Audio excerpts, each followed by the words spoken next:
If you're a product manager and you've been working for some time, you need to understand what the product career progression actually looks like. If you don't understand how it works, you are definitely going to get stuck, burnt out, or both. I'm going to give you a dead simple way of thinking about career progression so that by the end of this video, you will clearly know whether you're moving forward in your career or stuck. First of all, most PMs are stuck in autopilot. This is not just product managers. This is pretty much everybody that is working out there. It's very easy to get stuck. Product managers specifically have an easier time kind of switching to autopilot than others for two reasons. Number one, you're either impact focused. That means you're just trying to get things done. You're trying to deliver value for the company.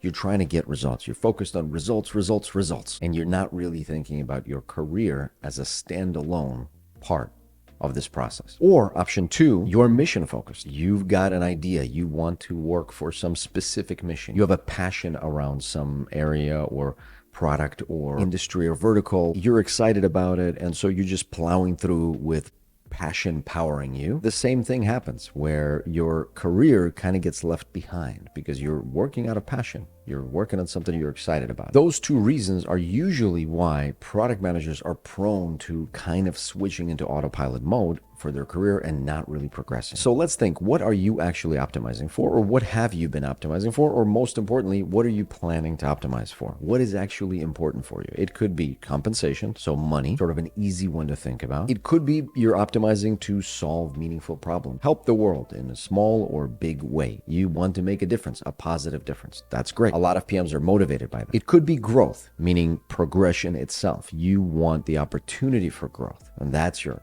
optimization, meaning you're optimizing sort of for future potential. Or it could be just having fun and building stuff. That's fine also. The last bucket is you're looking for work-life balance, which means you've got other things going on in your world, in your life, and you want to optimize for those. It's also known as rest and vest in big tech, where you've got a nice cushy job, you're getting a big compensation, but you don't have to work the 40, 50, 60, 70-hour weeks that maybe some of your colleagues have to work in order to get ahead because you're optimizing for other elements of your life. Those are the 5 buckets that you could be optimizing for in your product career. And it's very important to actually have this conversation with yourself, sit down and write out what you're actually optimizing for. If you don't know what you're gunning for, you can't really expect to get there. Pretty obvious, but we are all guilty of not doing this proactive step of figuring out what we're optimizing for. As a product manager, if you're in the United States and if you're able to move to geography, San Francisco, Seattle, or New York, then from a compensation perspective, your opportunity will be a lot greater than someone who is not able to work from those geographies. For simplicity's sake, let's assume that you can top out as a $1 million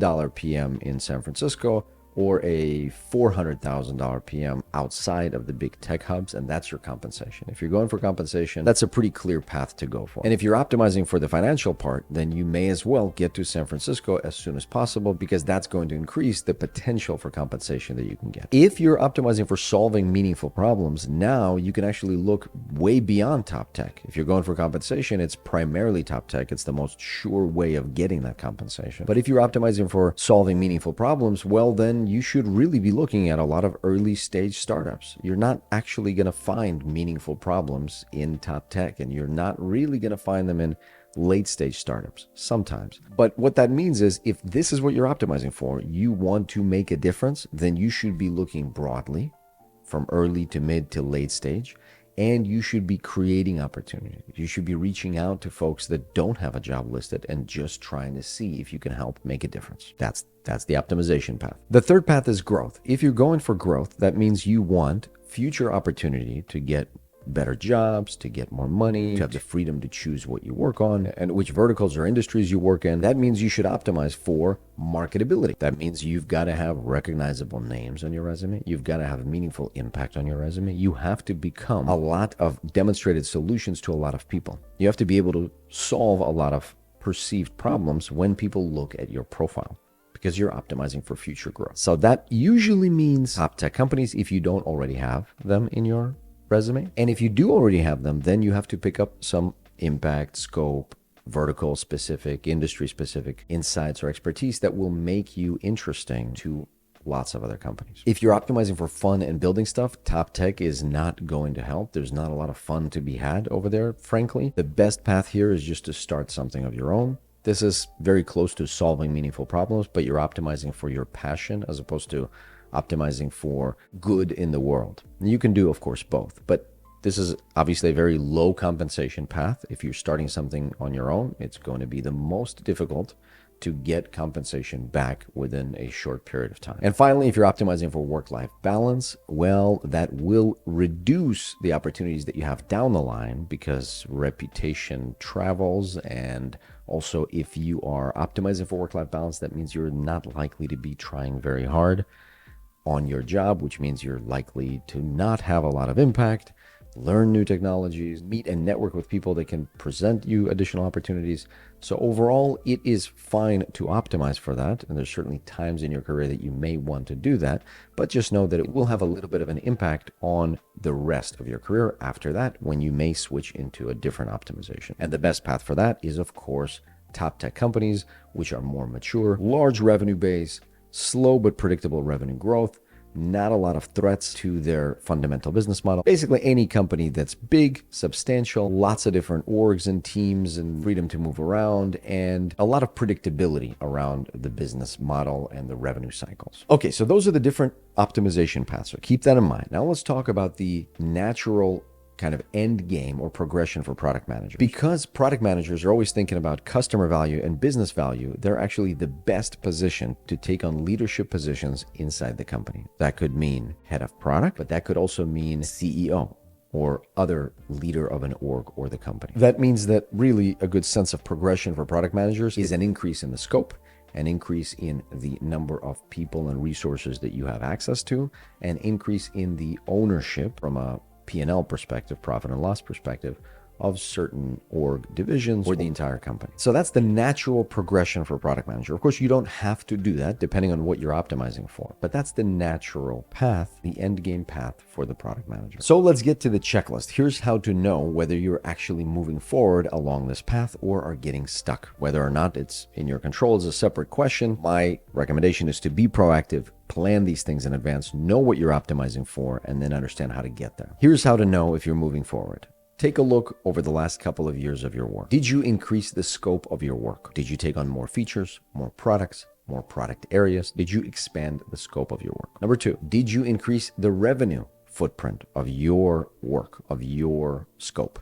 Are you effectively generating more revenue for the company or the org from your efforts over the last 2 years? $1 million before, 2 million now, 5 million later, etc. Number three, more customers. Are you dealing with more customers or more users?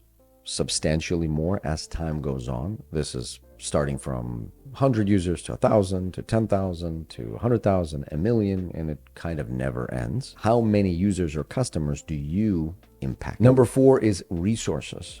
Do you have more resources now than you've had in the past over the last few years? More resources, I mean, in terms of financial resources, but most importantly, human resources, which means the size of your cross-functional team and your own team. Cross-functional team are engineers, designers, anyone else that's working on the projects and products that you run.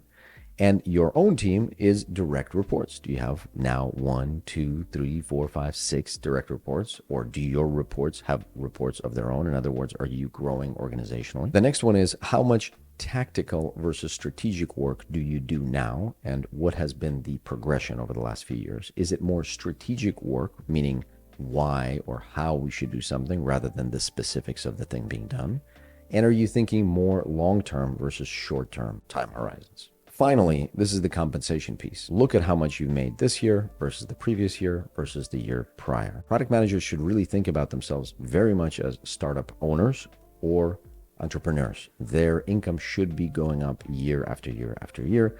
Otherwise, they're not really that effective from a career perspective. You might be exceptionally effective at delivering impact for your company or doing good work in the world, but from a career perspective, a business owner, entrepreneur, or a startup owner is not doing very well if year after year after year after year, they are not making more money. So you could just look at your tax return or look at your own income statements. You understand the answer to that one. So now you can do a little self-assessment, go through this checklist and see where you land for all of these areas. We're talking scope, revenue, users, resources, people, strategy, time horizon, and most importantly, compensation. Rate yourself along these 7 over the last few years, 2, 3 years, depending on how long you've been working. And there you have your answer of whether you're progressing along the product management career path. If you'd like help with this, we work with proactive product managers inside PCA to help them build more financially and personally rewarding product careers. If you want to talk to our team, just take a look at the link in the description. Thanks very much. I'll see you next time.